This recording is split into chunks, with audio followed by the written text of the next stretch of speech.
Paranormal Disneyland Stories Part 2.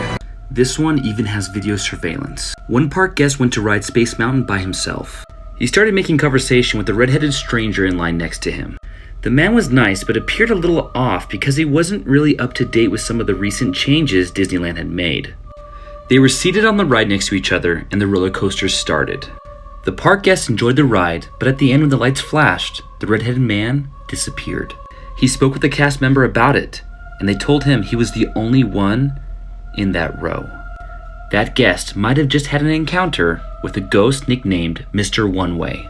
People say he interacts with guests in the line, rides with single riders, and even has appearances in the cast locker room. Surveillance footage even picked up some strange images that might be evidence of Mr. One Way.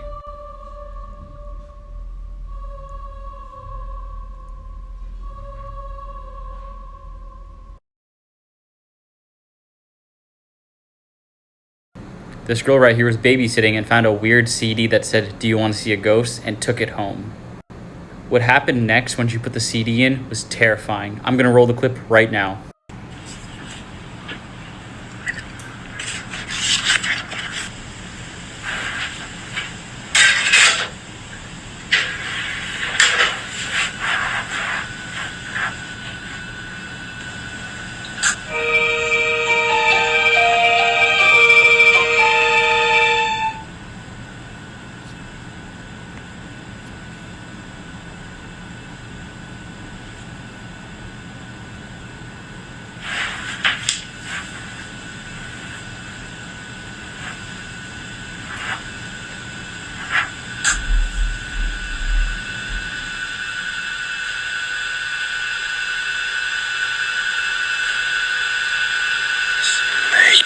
This is the most terrifying McDonald's you'll ever see. In 1986, the world's first floating McDonald's called the McBarge opened in Vancouver. The McPlan was for it to travel across the world, but then something happened. The 5 employees who actually lived on the McBarge started to hear voices at night and began hallucinating, slowly driving them insane. After 3 weeks of this, a fry cook named Megan could not take it any longer. That night, she took her own life and her body was discovered by a customer the next morning.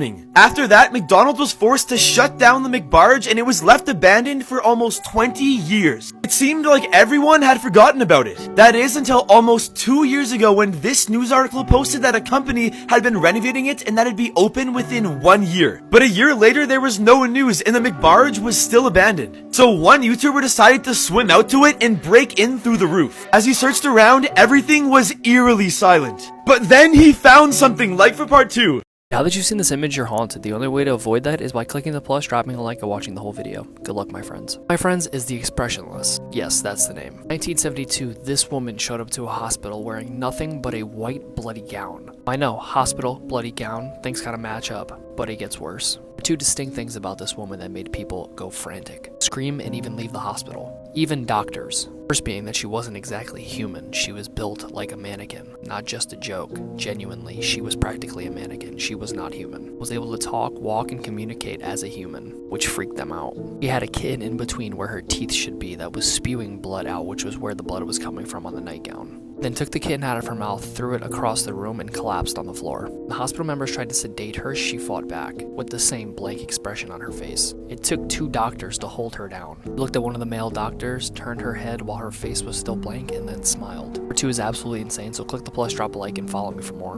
Now that you've seen this image, you're haunted. The only way to get out of it is by clicking the plus, dropping a like, and watching the whole video. Good luck, my friends. If you haven't seen part 1, go back a couple videos. This is the Expressionless. If you see her, run. After looking at one of the male doctors with her expressionless face, she turned her head and smiled, which threw the doctors completely off. As she did this, one of the female doctors noticed that something was growing in her mouth. She had extremely sharp razor-like teeth that weren't there before. Too long for her mouth to even close fully. The male doctor staring at her, he asked her, "What in the hell are you?" He cracks her neck all the way down to her shoulder, smiling at him. I would have freaked out. Security could be heard running down the hallway, and as soon as she heard this, she darted forward at the male doctor, putting her teeth directly on his throat and ripping it out. The doctor's reaching for his last breath. She looks in his eyes and says, "I am God." That doctor's last memory ever is watching her feast on not only the security, but every single person in that room. The female doctor was able to survive that room. I don't know how. And she named her the Expressionless, with never a sighting of her again. If you guys enjoy these stories, click the plus, drop a like, and comment who you want next. Stay safe, my friends. Disturbing facts that will ruin your day, Part 4. In 1600, Athanasius Kircher invented a piano by placing some cats in a row according to the tone of their voice, stretching their tails under a keyboard made out of nails. Most laugh tracks you hear in the background of TV shows were recorded in the 1950s, so you're listening to dead people laugh. Theoretically, if you fold paper 51 times, you will find its end on the sun, and if you fold it 103 times you would go beyond the observable universe. If you scare easily, I wouldn't watch till the end of this video. On the evening of June 23, 2012, a 16-year-old boy named Michael was reported missing after going for a late-night dive with some friends. Nearly an hour later, the Coast Guard was called to retrieve the boy, and at about 2 a.m., a diver was doing body recovery in the middle of the Atlantic Ocean. After about 45 minutes of searching, the diver began to experience decompression sickness, so he began to ascend back up to the surface. As soon as he came back up, one of his crewmates yelled and said that their chief needed them back in 20 minutes, so they only had enough time for one last ascent. As the diver went deeper and deeper, he began feeling around for any signs of the missing boy, but unfortunately, he had zero luck. That is until he stumbled upon an old, rusted bicycle that appeared to be covered in blood. This was a good sign that the boy was near, so he began to reach his hands out feeling for the body when this happened.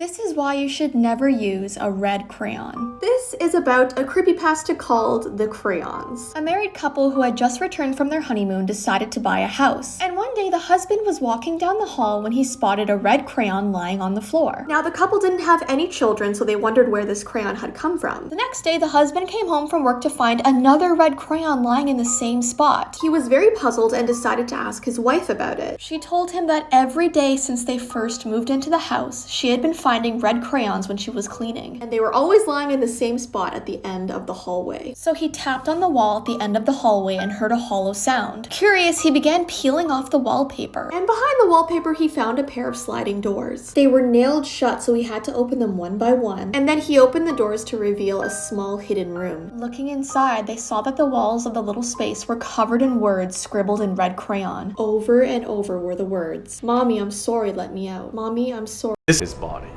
Paranormal hospital stories. Nurses on night shift, stay away from this video. This story is from a nurse at a small community hospital in Portland, Oregon. One night, she sat at a computer that faced a dead-end hallway that had 6 patient rooms lining it. It was a slow night, so there were very few patients in those 6 rooms. She was by herself and had the feeling like someone was watching her. She looked up and could see an elderly man standing in the doorway of one of those rooms. She was startled to see him because 1, that room was supposed to be empty, and 2, he wasn't one of her patients on that floor. She looked down for a moment to log off the computer, and when she looked up, he was gone. There was no way he could have walked down that hallway and past her without her seeing him. She got up and checked the room, but he wasn't there. She checked the other rooms and couldn't find him. Finally, she got with the hospital's charge nurse, and they did a patient count. No patients were missing that night. This is why you should always watch what you say in public. In the late 1970s, a man began breaking into homes in order to assault the families inside of them. After dozens of attacks and no suspects in custody, the citizens were totally on edge, so the police decide to host this town hall meeting so they can discuss the situation out in public. During the meeting, a local man stands up and says, "I would totally kick that guy's ass if he came anywhere near my wife." Then, in a crazy, ironic turn of events, that angry man and his wife become the next victims. Following their assault, the attacker completely changes his behavior. He goes from kind of petty home invader to full-blown serial killer, targeting only married men and their wives. When decades later, police finally identify Joseph D'Angelo as the killer, as they're going through old photos from the case, they make a startling discovery about his motives. D'Angelo had attended that town hall meeting. Most Evilest Children Part 1. Mary Bell. Mary Bell was born from a 17-year-old sex worker in England. Throughout this little girl's childhood, she was always abused. From her own mother and from her mother's clients. That's when she decided to take her anger out on other people. The day before her 11th birthday, she took this little boy into an abandoned house and strangled him. His name was Martin Brown. Her and her friend Norma Brown even went to a nursery home and trashed it, but the cops let it go because they thought it was a sick prank. Then they took this little boy named Brian Howe by the nursery and also strangled him. Mary did unspeakable things to his body. She was then convicted of manslaughter and deemed a psychopath. She was locked up for 12 years but then got released in 1980 at the age of 23. She was then given a brand new identity to avoid the spotlight. So now she's free to do whatever she wants. She could even be your neighbor and you would never even know. Like this video for a part 2 of Evilest Children. This guy may have just captured a skinwalker screaming on camera. And fun fact about skinwalkers, the further the scream sounds, the closer they are to you. I'm gonna roll the clip right now. It gets more dense as you go back.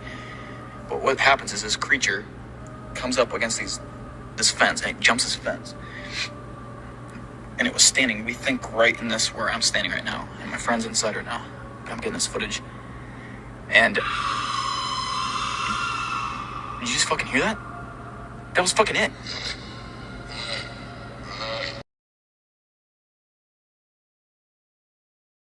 This is why you should always lock your doors. A class was playing a game of Kahoot when they heard a voice on the intercom say, "This is not a drill, go into lockdown." The students huddled in the back of the classroom and then the power went off. Minutes later, the students heard the sound of a man screaming at the top of his lungs, running down the hallway. The lunatic man started banging on the lockers and his screams gradually got louder. He then started banging on the classroom window, yelling, "Open up."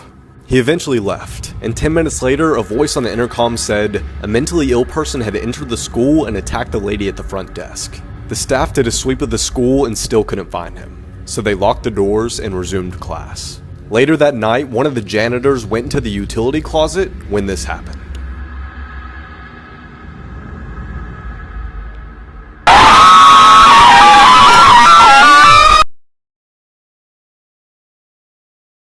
This crazy man killed over 50 children and we still don't know where he is. The mysterious man was a man who lived in Texas around 20 years ago. It all started in the 1980s when kids were left home alone by their parents. This mysterious man would show up at their doors, ring their doorbells, and abduct the kids. He would frequently wait for the parents to leave and he would make sure that he kept track of everybody who was home alone that night. Over the last few years, the cops searched and searched, but they just couldn't figure out where this mysterious man went or where he took the children. The creepiest part was that he would know every time that some child was left home alone. And to this day, we still don't know how he did it. After the kids were alone at night, the man would show up at the door, ring the doorbell, and tell the kids that pizza was here. He would then open the door and take the kids when they unlocked it. But then one day, the police were able to figure out how he looked because of a mysterious clue that he had left behind. And you won't believe what it is. Like and follow for part 2. What happens if you wake up during surgery? In 2008, Donna Penner was booked in for an exploratory laparoscopy at her local hospital. It should have been a routine procedure, but for some reason, the general anesthetic failed. With her body still paralyzed by the anesthetic drugs, Donna was unable to signal that anything was wrong. Over the next 90 minutes, she was forced to feel horrific pain as the doctor made the incisions on her body and moved around her internal organs. The Scariest Things Police Have Seen, Part 42. This story was sent to me by a police officer in California who wished to be anonymous. On June 17, 2002, an air tanker crashed near Walker, California, while on a firefighting mission. The crash was even caught on camera. An officer saw the crash and ran to it. While running through the forest, he came upon 3 men in flight suits who seemed dazed and confused. He asked them if they saw the crash, but they wouldn't respond to him. Since they weren't helpful, he continued on. When he got to the crash site, he found that all passengers on board were killed. There were 3 men on board that plane. The officer went back to where he saw the men in the forest, but he couldn't find them anywhere. No one else who responded to the crash site had seen them. The officer then realized that the 3 men he saw in the forest were the spirits of the crew members that died that day. Disturbing facts that will ruin your day. Over 50% of commercial pilots have admitted to falling asleep while flying a plane. In ancient Rome, the crushed brains of mice were used as toothpaste. The average person walks past at least 16 murderers in their lifetime. Dogs like squeaky toys because it sounds like prey that's frightened or injured. The only part of your reflection you can lick is your tongue. Creepy story time. I actually have a picture to go along with this story, so I'll share it at the end of the video. So when my son was about a year old, we went to Burlington. It was early in the morning. I remember I dropped my daughter off at school and I went straight to Burlington. When we get there, I head over to the clothes section. The minute I get to that section, I can feel a presence. I try to ignore it because I'm with my son, so I'm just there trying to interact with him, you know, trying to keep him entertained. You know, he's a year old. And I continue to feel this presence just getting closer and closer and closer to where we're at, to the point where I'm like, I need to go. Before I left, I took a picture of him because he looked so cute with his little Ninja Turtle hat. Didn't think anything of it, went home. When I went home, I look at my phone and I see the picture and I see this. So here's my son with his cute little Ninja Turtle hat. But whose hand is that? Whose hand is reaching for the cart? There was no one around. I'm the one taking the pictures. I'm behind the camera. It doesn't even have fingernails. Whatever it was, we never figured it out.